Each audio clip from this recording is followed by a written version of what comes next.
Պարոն նախագահ, ընտրություններին ընդառաջ ավելի են ակտիվանում հիբրիդային սպառնալիքների մասին այդ խոսակցությունները, դա տեղ գտավ նաև արտաքին հետախուզության ծառայության զեկույցում, հետաքրքիր է, որ իշխանությունները ոչ վարչապետը, ոչ բարձրաստիճան որևէ պաշտոնյա կոնկրետ չի նշում, թե որ երկրի մասին է խոսքը, խուսափում են նշել։ Լավ էլ նշում են։ Կոնկրետ Եվրոպամետ ուժեր նշում են տարբեր ուժեր, տարբեր քաղաքական ուժեր, բայց պաշտոնյաները խուսափում են նշել, միայն Եվրամիության արտաքին քաղաքական եւ անվտանգության բարձր ներկայացուցիչ Կայա Կալասը ասաց, որ իշխանությունները Հայաստանի դիմել են իրենց Ռուսաստանի դեմ հիբրիդային սպառնալիքների հետ կապված։ Ըստ ձեզ այս գործոնը, այսպես կոչված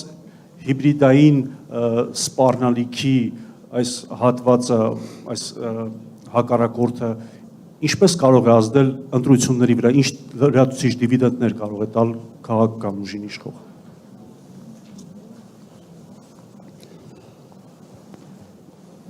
Եվրոպացուց հայտարարությունները, թե ակնարկը Ռուսաստանի նկատմամբ։ Իմ տպավորությամբ, որ սա նայած ով ոնց կիրառի այս ամենը։ Իսկ եթե ընդհանրապես խոսանք հիբրիդային պատերազմի մասին կամ խոշոր պետությունների ազդեցության մասին փոքրերի վրա, հիմա տեսնում ենք Տրամպը ոնց է իր հարցերը լուծում։ Մեկը ինչ որ մի բան ասես դուրը չեկավ, նույնիսկ իր պարտներներին եվրոպացի 200% տարիվ, 50% տարիվ, 70% տարիվ, այս կանեմ, այն կանեմ, ու աշխատում է, այնպես չի որ չի աշխատում։ Հենց որ ասում 80% տարիվ, հետո բանակցում ենք 25-ով բարիշում ենք, կոպիտ ասած, բայց բանա փոխում։ Հիմա դուք պատկերացրեք, որ հանկարծ Ռուսաստանը որթեգրի նման ոչ աշխատելու այն տարածքների վրա, որոնք պատմականորեն այսպես համարվում է Ռուսաստանի ազդեցության գոտի։ Հիմա պատկերացրեք օրինակ, ինչ որ մի բան հիբրիդային պատերազմից խոսած, կամ Ալեն Սիմոնյանը մի հիմարություն ասաց հերթականը, օրինակ Ռուսաստանի նախագահ տեսականորեն հայտարարում է 200% տարիվ Հայաստանի վրա։ Ինչ ենք անելու։ Մենք ընդունում ենք, որ Միացյալ Նահանգները կարող է այս քաղաքականությունը վարել, բայց մենք նույնիսկ մեր մտքով չի անցնում, որ Ռուսաստանը կարող է նման բան անել։ Որտեղ Ռուսաստանը իրեն այնպես է պահել այս ընթացքում, որ մենք չենք էլ պատկերացնում, որ կարող է անել։ Բայց Ռուսաստանի լծակները մեր վրա նման կարգի քաղաքականությամբ ազդելու հսկայական է։ Հսկայական է։ Նման կարգի մին քայլ անեն գյուղատնտեսության նկատմամբ պրոբլեմ է, որովհետև մենք մեր գյուղարտադրանքը բացի Ռուսաստանից ուրիշ չի գնում։ Մի պահ պատկերացրեք, որ Ռուսաստանը, այսպես ասենք, հիբրիդային պատերազմի շրջանակներում նման մի քայլի դիմի։ Ես հիշեցնեմ, հիշողությունս լավ է։ 19 թվական Վրաստանում Գաբունիա անունով մի լրագրող կար։ Բավական հայտնի Ռուստավի հերոստա ընկերության եթերում շատ կոպիտ արտահայտվեց Ռուսաստանի վերաբերյալ եւ Ռուսաստանի նախագահի հասցեի հայհոյանքներով։ Դուք չեք հիշում ինչ է եղել դրանից հետո։ Հիշեցնեմ, երևի հիշում եք, անմիջապես կաղնեցրին ամբողջ առևտուրը, բոլոր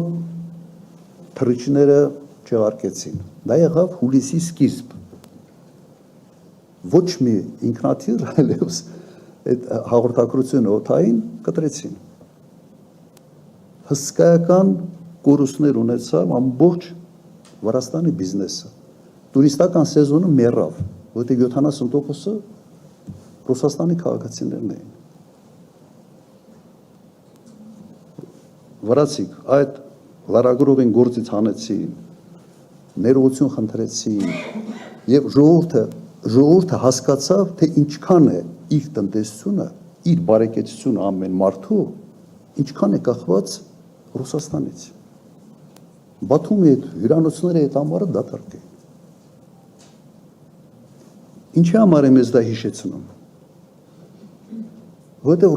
Ռուսաստանը շատ համբերատար է եւ իրենք մեզ գիտեք ոնց է նայում։ Իրենք Նույնիսկ եթե մեկը ինչ որ կտրուկ ասում է, միգուցե մի քայլ անենք եւ այլն, նայեք ամերիկացիք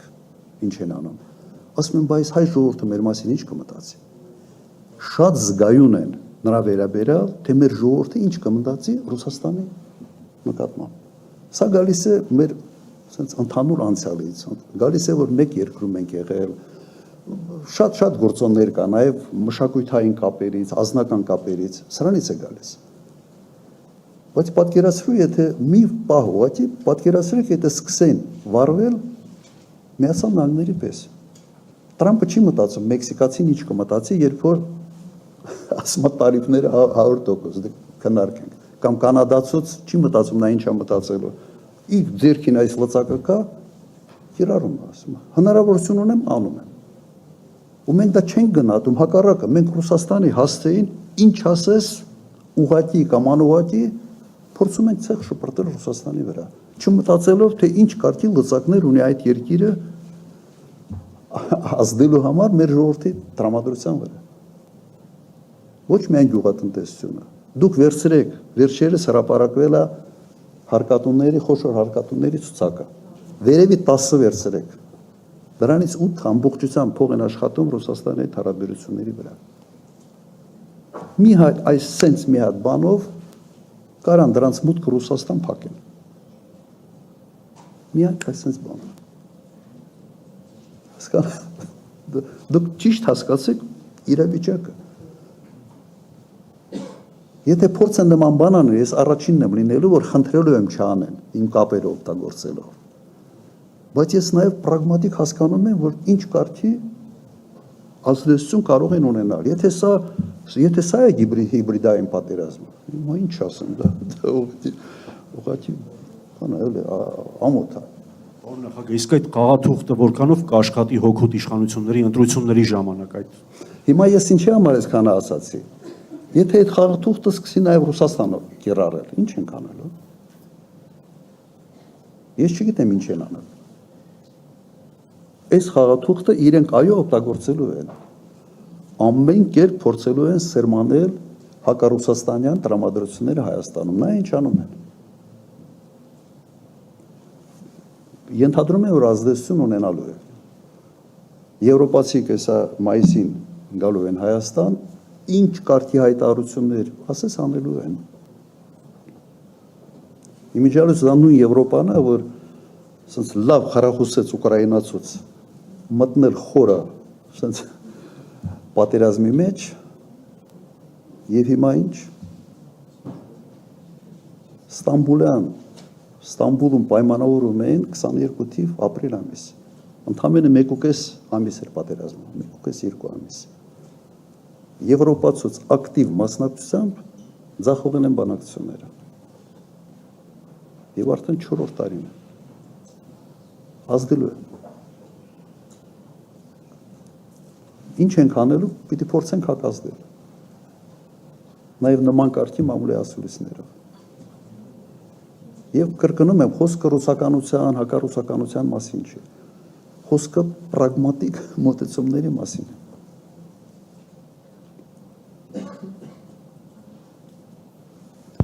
Իդեպ մի բան էլ ավելացնեմ, իմ ժամանակ Եվրոպայի հետ առևտուրը մեր արտաքին առևտրի 20%-ից ավելն էր Հայաստանում, իմ նախագահության ժամանակ։ Այսօր Եվրոպայի հետ առևտուրը մոտավորապես 7%-ի չափ է Հայաստանի արտաքին առևտրի ծավալների։ Հիմա դու մի կողմից, եւ նաեւ եվրոպական ընկերությունները շատ ավելի շատ էին Հայաստանում կամ արևմտյան ընկերությունները, քան հիմա։ Հիմա դու մի կողմից ամբողջ տնտեսությունը դեպի Ռուսաստան թեքվածությունն շեշտակի մեծացել, մյուս կողմից դու քաղաքական ինչ-որ օրենք ես ընդունում Եվրոմիության անդամակցության։ Այն Եվրոմիության, որը այս վիճակում համոզված եմ 5 տարի հետո գոյություն չի ունենալ։ Եվրոպան ունի զարգացման երկու ճանապարհ։ Մեկը կամ պետք է ինտեգրացումը խորացնի ավելի,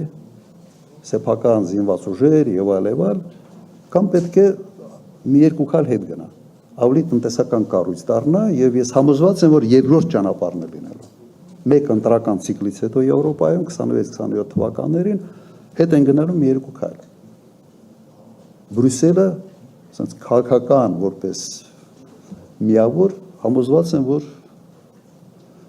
մնալու է որպես տնտեսական, որտեղ բոլոր ինձ դա ձեռնտու է զուտ տնտեսական առումով, բայց քաղաքական կոմպոնենտը շեշտակի թուլանալու է, չեմ կասկածում։ Մի մեջբերում բերեմ։ Բելգիայի վարչապետ, գործող վարչապետ, իր վերջի հարցազրույցների մեկի ժամանակ ասել է հետևյալը. մենք կաղանացենք ընտրության առաջ լինել երջանիկ վասսալ կամ դժբախտ ստրուկ։ Ես չեմ ասել, մեջբերում է, ասել է դա Դավոսում։ Իմիջարուս խելոք մարդ։